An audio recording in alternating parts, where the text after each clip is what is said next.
How are you doing today? Good, how are you? Doing wonderful. With me today, Stetson Lawrence from PBR, currently 26th in the world. And your big event is in, South Dakota this week? Yes, sir. Sioux Falls here. Excellent. Tell us a little bit about that event. It's a great event. It's been one of the best ones going so far. This is the third year having it, and it's been getting bigger and bigger every year. The first year is only 2 days, and last year the tickets sold out so much that they had an extra day, and this year now they're adding an after party and a couple concerts afterwards. Oh, wow. That sounds nice. Any bands that we would know that are going to be there? Joe Nichols will be playing Friday night, and Warrant will be playing on Sunday. Nice. Or Saturday, sorry. Yeah, that'll be great. How far or how near, because I know, they're big states, are you away from your home of North Dakota? I'm like 10 hours away from my hometown, Williston. Dang, that is a big state. Sheesh. I'm the complete opposite end of the Sioux Falls down in the southeast, and I'm up in the northwest, North Dakota. Okay, well then that makes sense then. Let's see, so tell us how you got started bull riding. My dad was a bull rider, so grew up watching him, and then threw me on a sheep, and just worked my way up from sheep to calves, to steers, to smaller bulls, and then on the bull ride in high school, and worked my way up to PBR rank. So mutton is an actual thing. Oh yeah, mutton busting? Oh yeah. Yeah, because I'm not going to lie to you, the world knows money. Well, okay, not the world, because let's be honest, if the world watched the Cleveland show would still be on TV. Yeah. But yeah, I was going to say, when you said, sheep, I'm like, oh my gosh, the Cleveland show actually told us the truth, because I thought they were just bored making stuff up. That's awesome. But that does make more sense. Yeah, because you can't just throw a kid onto a bull. That would be an awful idea. So a sheep makes more sense, yeah. Oh, that's cool. Yeah. Okay, so the thing I did at the zoo was not completely wrong. I put my son on a goat one time. Obviously, the zoo did not agree with me, but my son had fun. Not. Yeah, they were not happy. So let's see. Tell us why bull riding. Well, I mean, partly because you're dad, but what goes through your your head? What goes through your veins when you're riding the bull? Just the complete adrenaline rush and just the thrill of being able to conquer that bull and ride him for 8 seconds. Excellent. So once you've reached 8 seconds, it's not like you could go 10, 12, and you get bonus points. It's pretty much 8 is the goal. No. Right? Yeah, 8 seconds, and they stop judging you on that, and basically you try to find a safe way to get off. Excellent. So tell us about your 2013, 2014 seasons. I mean, you were just phenomenal in those seasons. Yeah, I had a great year that year, and I did really good at the majors, and that's how I got a lot of my points, and as stuff was rolling my way, it was just great. Yeah, I can imagine. I mean, with the bull riding, there's a lot of technique to it and all, and then of course some of the injuries that you've dealt with, factor in as well. What's probably the worst injury that you've acquired? What's the recent one? Yeah. Mm-hmm.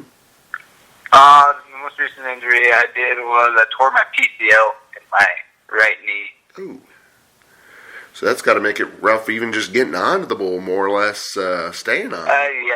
Just had to do quite a bit of physical therapy and rehab my knee a little bit so the muscles around the ligament will stabilize my knee. Tell us about the different levels of competition that you've competed in. I mean, you competed in, of course, the Built Fort Tough now, the best level out there.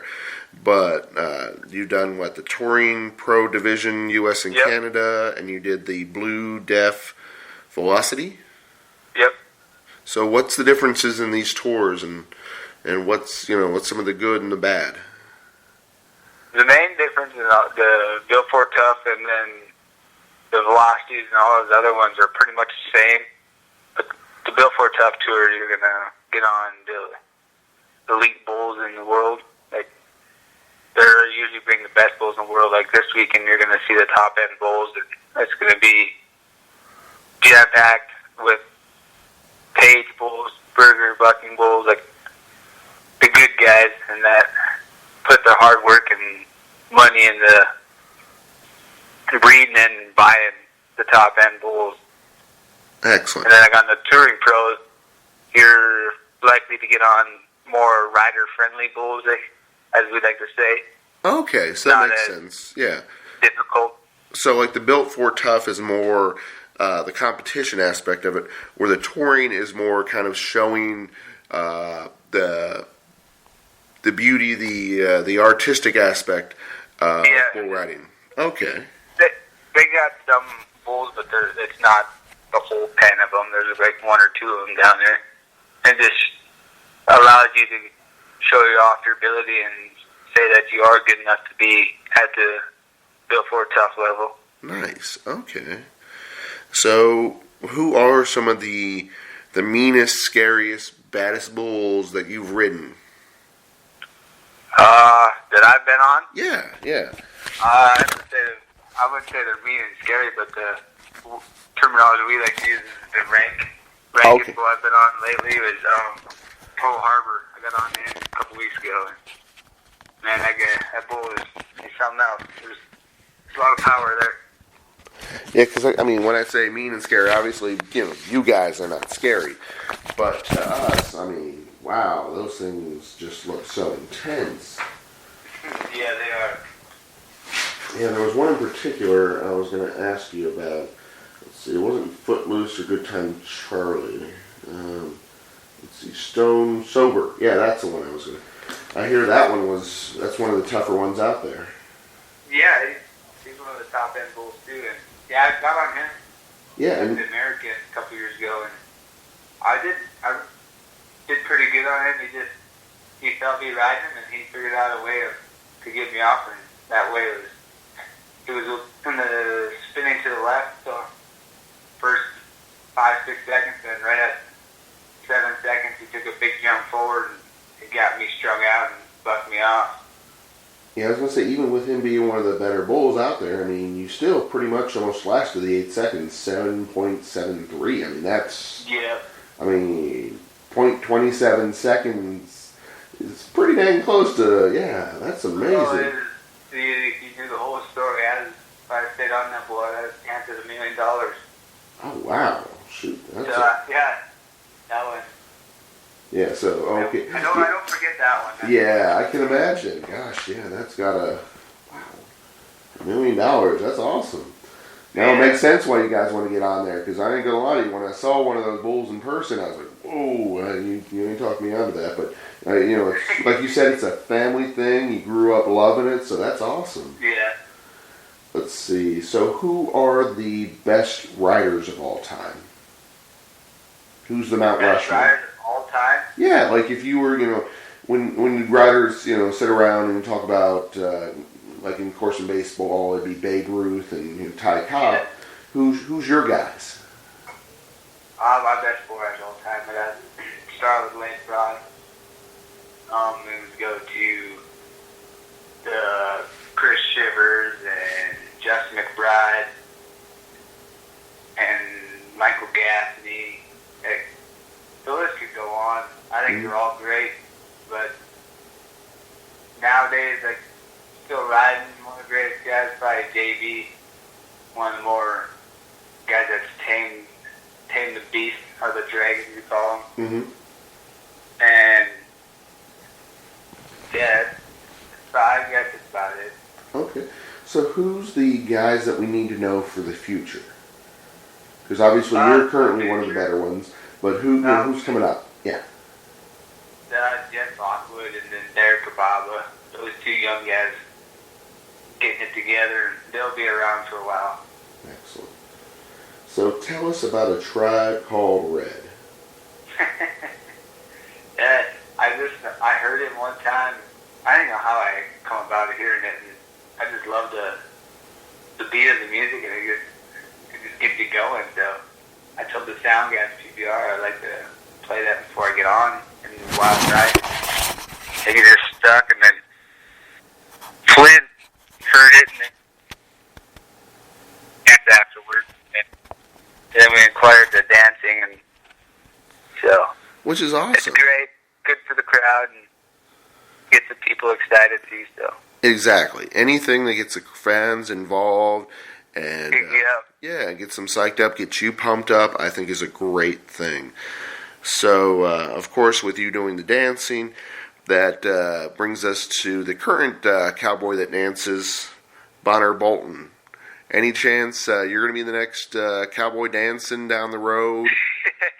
I don't know if my feet can dance like that, but if the opportunity comes, I don't think I could turn it down. But there's nothing in the works that I know of anyway, so.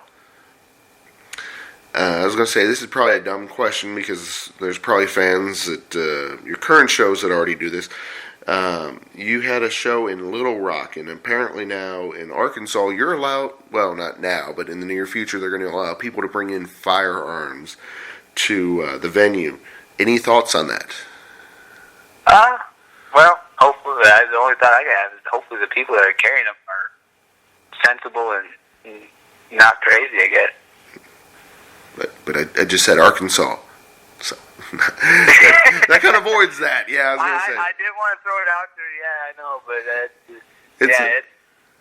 it's okay. I was going to say I'm State Kentucky, so yeah, we don't like Arkansas. Sketchy on what's going on there, but hey, I think the venue security and everything else that they should be able to handle it if they're going to make it a statewide law that they could carry firearms. Oh, yeah, they'll be fine. I'm just Josh, and I end up calling them and doing some research on it, and they know, like, they got it set up where they're going to know exactly where everyone is that has a firearm because they check in ahead of time, and it's actually a really good procedure. Let's see, so tell us about this year's event in Arkansas and how that went. That went pretty well for you, right? Yeah, I ended up, I think, finishing 5th or so, and another one of those deals, I rode for another 0.4 of a second, I would possibly end up winning that event. Yeah, because I was going to say that one, and I would say, Anaheim was the other highlight for this year so far? Yep. Excellent. So what's the plan? What's the strategy to do different this week in South Dakota to bust out with the big win? Stay focused and stay consistent. Excellent. So I greatly appreciate your time coming on the show, and definitely we plan on having you back in the future. That was pretty neat finding out about the different bulls and all. Thank you for your time, sir. Thanks for having me on. Welcome. Have a good one, Stetson. Yeah, you too. Bye.